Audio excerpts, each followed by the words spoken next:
ರಾಜು ತಾಂಡೇಲ್ ಅವರು ಅಪರೂಪದ ಮಾನವೀಯ ವ್ಯಕ್ತಿತ್ವದವರಾಗಿದ್ದರು. ಸದಾ ನಮ್ಮ ಹೃದಯದಲ್ಲಿ ಇರುತ್ತಾರೆ ಎಂದು ಶಾಸಕ ಸತೀಶ್ ಸೈಲ್ ಹೇಳಿದರು. ಕರ್ವರ್ ನಗರದ ಅಜ್ವಿ ಓಷನ್ ಸಭಾಂಗಣದಲ್ಲಿ ಹಮ್ಮಿಕೊಂಡ ರಾಜು ತಾಂಡೇಲ್ ನುಡಿ ನಮನ ಕಾರ್ಯಕ್ರಮದಲ್ಲಿ ರಾಜು ತಾಂಡೇಲ್ ಅವರಿಗೆ ಶ್ರದ್ಧಾಂಜಲಿ ಸಲ್ಲಿಸಿ ಮಾತನಾಡಿದ ಅವರು, ನಾನು ರಾಜಕಾರಣಕ್ಕೆ ಬಂದಿರುವುದೇ ನಿನಗೋಸ್ಕರ ಎಂದು ರಾಜು ತಾಂಡೇಲ್ ಹೇಳಿದರು. ನಮ್ಮಿಬ್ಬರ ನಡುವೆ ಆತ್ಮೀಯತೆ ಇಷ್ಟಿತ್ತು. ರಾಜು ತಾಂಡೇಲ್ ಅವರು ಕೊನೆ ಕ್ಷಣದಲ್ಲಿ ಅನುಭವಿಸಿದ ನೋವನ್ನ ನಾನು ಕಂಡಿದ್ದೇನೆ. ಈ ನೋವು ನಾನು ಈಗಲೂ ಮರೆಯಲು ಸಾಧ್ಯವಿಲ್ಲ. ಸಾವಿನಲ್ಲೂ ಕೆಲವರು ರಾಜಕೀಯ ಮಾಡಲು ಬೇರೆಯದೇ ಬಣ್ಣ ಲೇಪನ ಮಾಡಲು ಮುಂದಾಗಿದ್ದಾರೆ. ಇವರದ್ದು ಹೇಡಿಗಳ ಮನಸ್ಸು ಎಂದರು. ಶನಿವಾರ ನಡೆದ ನುಡಿ ನಮನ ಕಾರ್ಯಕ್ರಮದಲ್ಲಿ ನಾನು ಪಾಲ್ಗೊಳ್ಳಬೇಕಿತ್ತು. ಆದರೆ ಎಲ್ಲಾ 136 ಶಾಸಕರು ಮನವಿ ನೀಡಲು ರಾಜಭವನಕ್ಕೆ ಬರಲೇಬೇಕೆನ್ನುವ ಸೂಚನೆ ಇತ್ತು. ಒಂದು ಮಂಡಳಿಯ ಅಧ್ಯಕ್ಷನಾಗಿ ನಾನು ಗೈರಾಗಲು ಸಾಧ್ಯವಿರಲಿಲ್ಲ. ಹೀಗಾಗಿ ರಾಜಭವನಕ್ಕೆ ತೆರಳಿದ್ದ ಕಾರಣಕ್ಕೆ ಶನಿವಾರ ನಡೆದ ರಾಜು ತಾಂಡೇಲರ ನುಡಿ ನಮನ ಕಾರ್ಯಕ್ರಮಕ್ಕೆ ಬರಲು ಸಾಧ್ಯವಾಗಿಲ್ಲ ಎಂದರು. ಗೋಸುಂಬೆ ವ್ಯಕ್ತಿತ್ವದ ಕೆಲವರ ಬಗ್ಗೆ ಸಭೆಯಲ್ಲಿ ಪ್ರಸ್ತಾವಿಸಿದ ಶಾಸಕ ಸೈಲ್, ಕೆಲವರು ಬೆಳಿಗ್ಗೆ ನನ್ನ ಕಚೇರಿಯಲ್ಲಿ ಇರುತ್ತಾರೆ. ಸಂಜೆ ವೇಳೆಗೆ ಬುರ್ಕಾ ಧರಿಸಿ ಬೇರೆಯವರ ಕಚೇರಿಗೆ ಎಂಟ್ರಿ ಕೊಡ್ತಾರೆ. ಯಾರು ಹೇಗೆನ್ನುವುದು ನನಗೆ ಗೊತ್ತಿದೆ ಎಂದರು. ಇದು ಒಂದು ಔದಾರ್ಯತೆ ಮತ್ತು ಅವರ ಒಂದು ಗುಣ ಇವತ್ತು ಎಲ್ಲರಲ್ಲೂ ಕಂಡುಬರುತ್ತದೆ. ಸಾಮಾನ್ಯವಾಗಿ ಎಷ್ಟೋ ಜನರು ಬದುಕಿ ಒಂದು ಈ ಜೀವನದಲ್ಲಿ ಬದುಕ್ತಾರೆ, ಆಮೇಲೆ ಹೋಗ್ತಾರೆ. ಆದರೆ ಕೆಲವು ಜನರ ನೆನಪು ಸದಾ ಚಿರಸ್ಮರಣೀಯವಾಗಿರ್ತದೆ ಅಂತ ಒಂದು ನೆನಪಿನಲ್ಲಿ ಮತ್ತು ನಾವು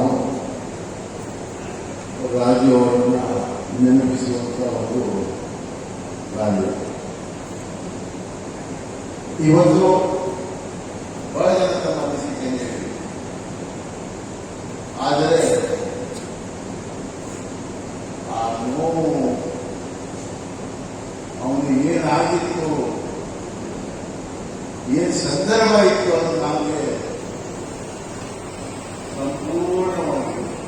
ಆದರೆ ಇದನ್ನು ಬಿಚ್ಚಿಕೊಳ್ಳುವುದು ಅಥವಾ ಅದಕ್ಕೆ ಬೇರೆ ಕಲರ್ ಹಚ್ಚುವುದು, ಲೇಪವನ್ನು ಹಾಕುವುದು. ಕರ್ವರ ತಾಲೂಕಾ ಬ್ಲಾಕ್ ಕಾಂಗ್ರೆಸ್ ಅಧ್ಯಕ್ಷ ಸಮೀರ್ ನಾಯ್ಕ್ ಮಾತನಾಡಿ, ಕಾಂಗ್ರೆಸ್ ಪಕ್ಷದ ವತಿಯಿಂದ ರಾಜು ತಾಂಡೇಲ್ ಅವರ ಜನ್ಮದಿನದಂದು ವಿಶೇಷ ಕಾರ್ಯಕ್ರಮವನ್ನು ಹಮ್ಮಿಕೊಳ್ಳಲಾಗುವುದು ಎಂದರು.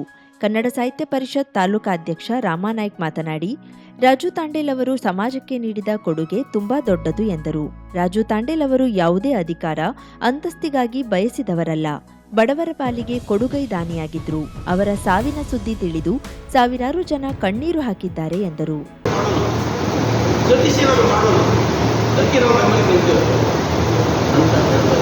ಬಹಳ ಆಶಾವಾದಿ ಅತ್ಯಂತ ಆತ್ಮೀಯವಾಗಿ ಗಾಢವಾಗಿ ಅವರೇ ಅಂತ್ಯದ ಕ್ಷಣದಲ್ಲಿ ಎತ್ತಿ ತಂದು ಪ್ರಾಣ ಉಳಿಸಲು ಹೋರಾಟ ಮಾಡ್ತಾರೆ.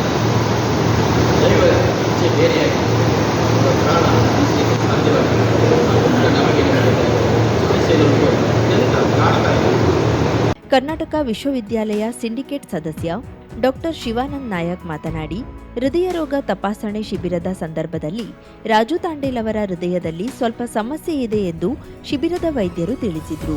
ಮಂಗಳೂರಿಗೆ ಬರುವಂತೆ ಆಹ್ವಾನಿಸಿದ್ರು. ಆದರೆ ಕಾರ್ಯದ ಒತ್ತಡದ ಕಾರಣಕ್ಕೆ ಬಹುಶಃ ರಾಜು ತಾಂಡೇಲರಿಗೆ ತಮ್ಮ ಹೃದಯದ ಬಗ್ಗೆ ಕಾಳಜಿ ವಹಿಸಲು ಸಾಧ್ಯವಾಗಲಿಲ್ಲ ಎಂದರು. ನನಗೆ ಚೆಕ್ ಮಾಡಿದಂಥ ಡಾಕ್ಟ್ರು ಸ್ವಲ್ಪ ನಿಮಗೆ ಹಾರ್ಟ್ ಬೀಟ್ನಲ್ಲಿ ವ್ಯತ್ಯಾಸ ಇದೆ ಅಂತಾರೆ, ಒಂದ್ಸಲ ಮಂಗಳೂರಿಗೆ ಬನ್ನಿ ಅಂತ ಹೇಳಿದರು. ಆಮೇಲೆ ಅವರಿಗೆ ತಪಾಸಣೆ ಮಾಡುವಂಥ ಸಂದರ್ಭದಲ್ಲಿ, ಇದು ನನ್ನ ಎದುರಿಗೆ ನಡೆದಂಥ ಘಟನೆ, ಸ್ವಲ್ಪ ನಿಮಗೆ ಪ್ರಾಬ್ಲಮ್ ಕಾಡ್ತದೆ, ಒಮ್ಮೆ ಯಾಕೆ ಬರಬಾರ್ದು ಮತ್ತು ಸರ್ ನೀವು ಒಟ್ಟಿಗೆ ಬಂದುಬಿಡಿ ಅಂತ ಹೇಳಿದಾಗ ಇಬ್ರಾಹಿಂ ಕಲ್ಲೂರನ್ನು ನೆನೆಸ್ಕೋತೀನಿ. ಅವರು ನೇರವಾಗಿ ಹೇಳಿದರು, ಹೋಗೋಣ, ನಾನೇ ಕರ್ಕೊಂಡು ಹೋಗ್ತಾರೆ ಇಬ್ಬರಿಗೂ ಅಂತ ಹೇಳಿದರು. ಬಹುಶಃ ಉದಾಸೀನ ಮಾಡಿದ್ರು, ಕೆಲಸದ ಒತ್ತಡವೂ ಗೊತ್ತಿಲ್ಲ. ಬಹುಶಃ ಈ ವರ್ಷ ಅವರನ್ನು ನಾವು ಕಳ್ಕೊಳ್ಬೇಕಂತ ವಾಸ್ತವಿಕ ಸ್ಥಿತಿ ಬಂದುಬಿಡ್ತು. ಜನಶಕ್ತಿ ವೇದಿಕೆ ಅಧ್ಯಕ್ಷ ಮಾಧವ್ ನಾಯಕ್ ಮಾತನಾಡಿ, ಶನಿವಾರ ನಡೆದ ರಾಜು ತಾಂಡೇಲರ ಶ್ರದ್ಧಾಂಜಲಿ ಸಭೆಯಲ್ಲಿ ನಡೆದ ಒಂದು ಕಹಿ ಘಟನೆ ಬಹಳ ಬೇಸರ ತರಿಸಿದೆ. ಇಂತಹ ಘಟನೆಯನ್ನ ರಾಜಕಾರಣಕ್ಕೆ ಬಳಸಿಕೊಳ್ಳುವುದು ಸರಿಯಲ್ಲ. ರಾಜು ತಾಂಡೇಲ್ ಅವರು ಇಂದು ನಮ್ಮ ನಡುವೆ ಸತ್ತರೂ ಬದುಕಿದ್ದಾರೆ. ಕರ್ಣನಂತಹ ವ್ಯಕ್ತಿತ್ವ ಅವರದ್ದಾಗಿತ್ತು ಎಂದರು. ನಮ್ಮ ಪುನೀತ್ ರಾಜ್ಕುಮಾರ್ ಎಂಥ ಸಿಟಿ ಮಧ್ಯದಲ್ಲಿದ್ದು ಎಲ್ಲ ವ್ಯವಸ್ಥೆಗಳಿದ್ದು ಅಂಥ ಸದೃಢ ವ್ಯಕ್ತಿ ಆ ರೀತಿಯಾಗಿ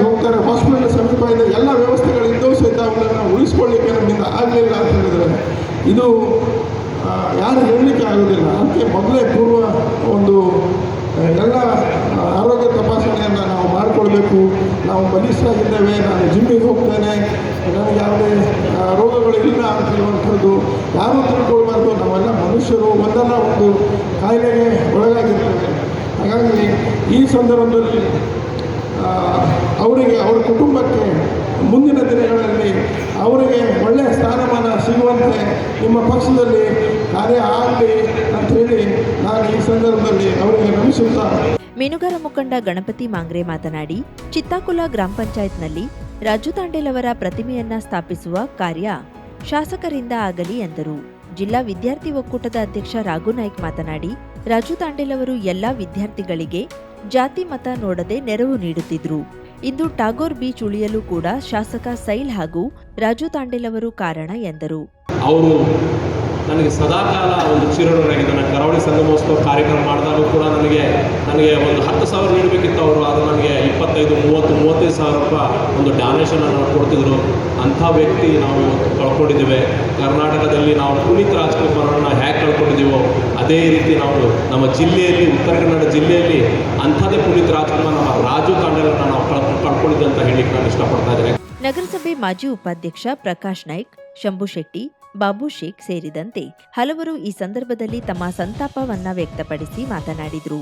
ಕಾಂಗ್ರೆಸ್ ಮುಖಂಡರಾದ ಗ್ಯಾರಂಟಿ ಪ್ರಾಧಿಕಾರದ ತಾಲೂಕಾಧ್ಯಕ್ಷ ರಾಜೇಂದ್ರ ರಾಣೆ, ಶ್ಯಾಮ್ ಸೈಲ್, ಗಣಪತಿ ಹೊಳೆಗದ್ದೆ, ಮಕ್ಬೂಲ್ ಶೇಖ್, ಹರೇಶ್ ಸಾಗೇಕರ್, ರತ್ನಾಕರ್ ನಾಯ್ಕ್, ಜಿಪಿ ನಾಯಕ್ ಸೇರಿದಂತೆ ಹಲವು ಕಾಂಗ್ರೆಸ್ ಮುಖಂಡರು ಉಪಸ್ಥಿತರಿದ್ದರು.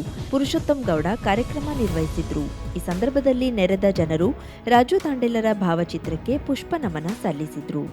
ಪರಿಸರ ಸೂಕ್ಷ್ಮ ಪ್ರದೇಶ ಜಾರಿಯಿಂದಾಗಿ ಜೊಯ್ಡಾ ತಾಲೂಕಿಗೆ ಆಗುವ ಅನ್ಯಾಯದ ಬಗ್ಗೆ ಸರ್ಕಾರದ ಗಮನಕ್ಕೆ ತರುವ ಬಗ್ಗೆ ಚರ್ಚಿಸಿ ಮುಂದಿನ ಹೋರಾಟದ ಬಗ್ಗೆ ಕಾಳಿ ಬ್ರಿಗೇಡ್ ಸಭೆಯಲ್ಲಿ ನಿರ್ಣಯ ಕೈಗೊಳ್ಳಲಾಯಿತು. ಕರಡು ಅಧಿಸೂಚನೆ ಘೋಷಣೆಯಾಗಿ 60 ದಿನದೊಳಗೆ ತಾಲೂಕಿನಲ್ಲಿನ ತಕರಾರು ಸಲ್ಲಿಸಬೇಕು. ಜೊಯ್ಡಾ ತಾಲೂಕಿನ 87 ಹಳ್ಳಿಗಳು ಪರಿಸರ ಸೂಕ್ಷ್ಮ ಪ್ರದೇಶದಲ್ಲಿ ಬರುತ್ತಿದ್ದು, ಪ್ರತಿ ಗ್ರಾಮ ಪಂಚಾಯತ್ಗೆ ಲಿಖಿತವಾಗಿ ತಕರಾರು ಸಲ್ಲಿಸುವುದಕ್ಕೆ ಅವಕಾಶ ಇದೆ. ಈ ಸಭೆಯನ್ನ ಯಾವುದೇ ಸರ್ಕಾರ ಹಾಗೂ ಯಾವುದೇ ಪಕ್ಷದ ವಿರುದ್ಧ ಅಲ್ಲ, ಎಲ್ಲರ ಸಹಕಾರ ಇಲ್ಲಿ ಅಗತ್ಯವಿದೆ ಎಂದು ಕಾಳಿ ಬ್ರಿಗೇಡ್ ಮುಖ್ಯ ಸಂಚಾಲಕ ಸುನಿಲ್ ದೇಸಾಯಿ ತಿಳಿಸಿದರು. ಪರಿಸರ ಸೂಕ್ಷ್ಮ ಪ್ರದೇಶ ಕರಡು ಅಧಿಸೂಚನೆ ಹಾಗೂ ಅರಣ್ಯ ಸಚಿವ ಈಶ್ವರ್ ಖಂಡ್ರೆ ಕಠಿಣ ನಿರ್ಧಾರ ಮತ್ತು ಕಾನೂನುಗಳ ಬಗ್ಗೆ ಜೊಯ್ಡಾ ತಾಲೂಕಿನ ಜನರ ಅಭಿಪ್ರಾಯ ಸಂಗ್ರಹಿಸಲು ಸೋಮವಾರ ಬೆಳಿಗ್ಗೆ ಜೊಯ್ಡಾದ ಕುಣಬಿ ಸಮಾಜ ಭವನದಲ್ಲಿ ಕಾಳಿ ಬ್ರಿಗೇಡ್ ವತಿಯಿಂದ ಸಾರ್ವಜನಿಕ ಸಭೆಯಲ್ಲಿ ಅವರು ಮಾತನಾಡುತ್ತಿದ್ದರು. ಸಭೆಯಲ್ಲಿ ಕಿಸಾನ್ ಕಾಂಗ್ರೆಸ್ ಪ್ರಧಾನ ಕಾರ್ಯದರ್ಶಿ ರವಿ ರೇಡ್ಕರ್ ಮಾತನಾಡಿ, ಜೊಯ್ಡಾ ತಾಲೂಕಿನಲ್ಲಿ ಪರಿಸರ ಸೂಕ್ಷ್ಮ ಪ್ರದೇಶ ಜಾರಿಯಿಂದಾಗಿ ಸಾಕಷ್ಟು ತೊಂದರೆಯಾಗಲಿದೆ. ಜನರು ಈಗ ಸುಮ್ಮನೆ ಕುಳಿತರೆ ತಾಲೂಕಿಗೆ ಇನ್ನಷ್ಟು ಹಾನಿಯಾಗಲಿದೆ.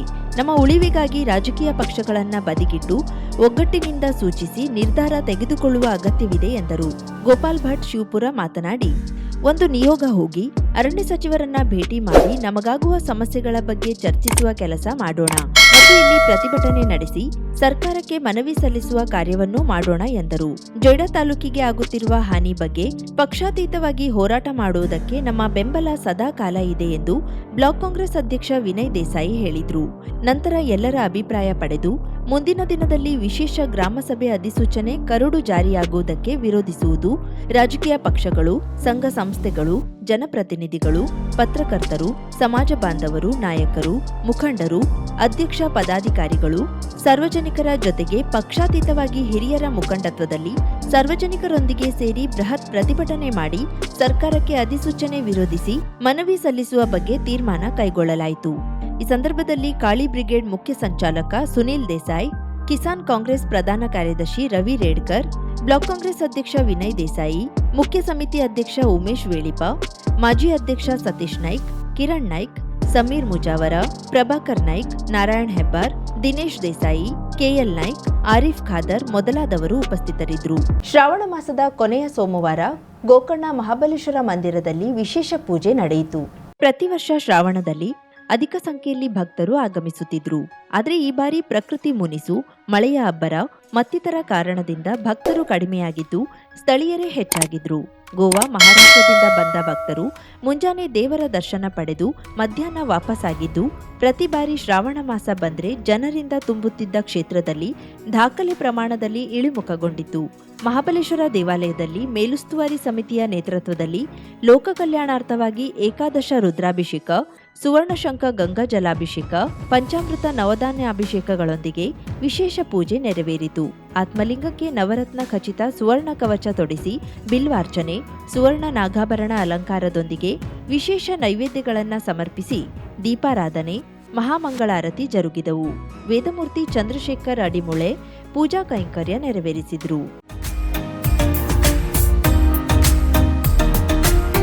ಮಿಲನ್ ಎಂಟರ್ಪ್ರೈಸಸ್ ಬೃಹತ್ ಎಲೆಕ್ಟ್ರಾನಿಕ್ ಹಾಗೂ ಫರ್ನಿಚರ್ ಮಳಿಗೆ. ಉತ್ತರ ಕನ್ನಡ ಜಿಲ್ಲೆಯಲ್ಲೇ ಅತಿ ಹೆಚ್ಚು ಮಳಿಗೆಗಳನ್ನ ಹೊಂದಿರುವ, ಅತಿ ಹೆಚ್ಚು ಸಂತೃಪ್ತ ಗ್ರಾಹಕರನ್ನ ಹೊಂದಿರುವ ಮೂಲಕ ಹೆಗ್ಗಳಿಕೆಗೆ ಪಾತ್ರವಾಗಿರುವ ಏಕೈಕ ಸಂಸ್ಥೆ ಮಿಲನ್ ಎಂಟರ್ಪ್ರೈಸಸ್.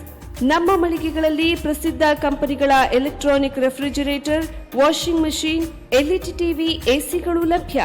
ಭಾರತದ ಕರಾವಳಿ ಹವಾಮಾನಕ್ಕೆ ಹೊಂದಿಕೊಳ್ಳುವ ನಂಬರ್ 1 ಬ್ರ್ಯಾಂಡ್ ಆದ ಗೋದ್ರೇಜ್ ಕಂಪನಿಯ ಕಪಾಟು, ಆಫೀಸ್ ಟೇಬಲ್, ಆಫೀಸ್ ಚೇರ್, ಬ್ಯಾಂಕ್ಗಳಿಗೆ ಹಾಗೂ ಚಿನ್ನದ ಅಂಗಡಿಗಳಿಗೆ ಬೇಕಾಗುವ ಸೇಫ್ ಲಾಕರ್ಗಳು ಅತಿ ಕಡಿಮೆ ಬೆಲೆಯಲ್ಲಿ ಲಭ್ಯವಿದೆ. Teak wood sofa set, wooden dining table ಹಾಗೂ ಗ್ರಾಹಕರಿಗೆ ಬೇಕಾಗುವ ಅಳತೆಯಲ್ಲಿ ನಿಮ್ಮ ಮನೆಗೆ ಹೊಂದಿಕೊಳ್ಳುವ ಹಾಗೆ ಫರ್ನಿಚರ್ಗಳನ್ನ ಮಾಡಿಕೊಡಲಾಗುವುದು. ಕಸ್ಟಮೈಸ್ಡ್ ಕಿಚನ್, ವಾರ್ಡ್ರೋಬ್ಗಳನ್ನ ಅತಿ ಹೆಚ್ಚು ವರ್ಷಗಳ ಕಾಲ ಬಾಳಿಕೆ ಬರುವ ಹಾಗೆ ವಾರಂಟಿಯೊಂದಿಗೆ ಮಾಡಿಕೊಡಲಾಗುವುದು.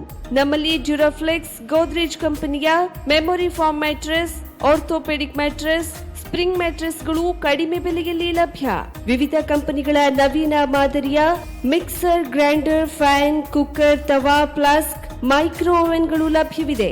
0% ಬಡ್ಡಿಯೊಂದಿಗೆ ಸ್ಥಳದಲ್ಲಿಯೇ ಬಜಾಜ್ ಫೈನಾನ್ಸ್ ನಿಂದ ಸಾಲ ಸೌಲಭ್ಯವಿದೆ. ಮಿಲನ್ ಎಂಟರ್ಪ್ರೈಸಸ್ ನಲ್ಲಿ ಖರೀದಿ ಮಾಡುವ ಗ್ರಾಹಕರಿಗೆ ಡಿಸ್ಕೌಂಟ್ ಮತ್ತು ಗಿಫ್ಟ್ ಜೊತೆಗೆ ಪ್ರತಿ 2,000 ರೂಪಾಯಿಗಳ ಖರೀದಿಗೆ ಒಂದು ಬಂಪರ್ ಲಕ್ಕಿ ಡ್ರಾ ಕೂಪನ್ ನೀಡಲಾಗುವುದು. ಈ ಲಕ್ಕಿ ಡ್ರಾನಲ್ಲಿ 7 ಲಕ್ಷದವರೆಗೆ ಬಹುಮಾನ ಗೆಲ್ಲುವ ಅವಕಾಶ ನಿಮ್ಮದಾಗಿರುತ್ತದೆ. ಲಕ್ಕಿ ಡ್ರಾದಲ್ಲಿ 1 ಕಾರ್, 2 ಬೈಕ್ ಮತ್ತು ರೆಫ್ರಿಜರೇಟರ್, ವಾಷಿಂಗ್ ಮಷೀನ್ ಸೇರಿದಂತೆ 30 ಲಕ್ಕಿ ಗ್ರಾಹಕರಿಗೆ ಬಹುಮಾನ ಗೆಲ್ಲುವ ಅವಕಾಶ. ಗ್ರಾಹಕರ ಸಂತೃಪ್ತಿಗೆ ನಮ್ಮ ಮೊದಲ ಆದ್ಯತೆ ಎನ್ನುವುದು ಮಿಲನ್ ಎಂಟರ್ಪ್ರೈಸಸ್ ನ ವಾಕ್ಯ. ಉತ್ತರ ಕನ್ನಡ ಜಿಲ್ಲೆಯ ನಮ್ಮ ಶೋರೂಮ್ಗಳಾದ old Mahalakshmi super market, Mulla stop ಹತ್ತಿರ, ಕಾಜುಬಾಗ್, ಕಾರವಾರ, ಅಗ್ರಿಕಲ್ಚರ್ ಆಫೀಸ್ ಎದುರುಗಡೆ, ಮಾಸ್ತಿಕಟ್ಟೆ ರೋಡ್, ಹೊನ್ನಾವರ, ಸೀಮಾ ಕಾಂಪ್ಲೆಕ್ಸ್ ಹತ್ತಿರ, Moni Basti main road, Bhatkal, Indian bank ಎದುರು, CP Bazar road, Sirsi, JS building, JN road, Dandeli, KS building, Motikeri road, Haliyal. ಇಲ್ಲಿಗೆ ತಪ್ಪದೇ ಭೇಟಿ ನೀಡಿ ಸಂತೃಪ್ತರಾಗಿ.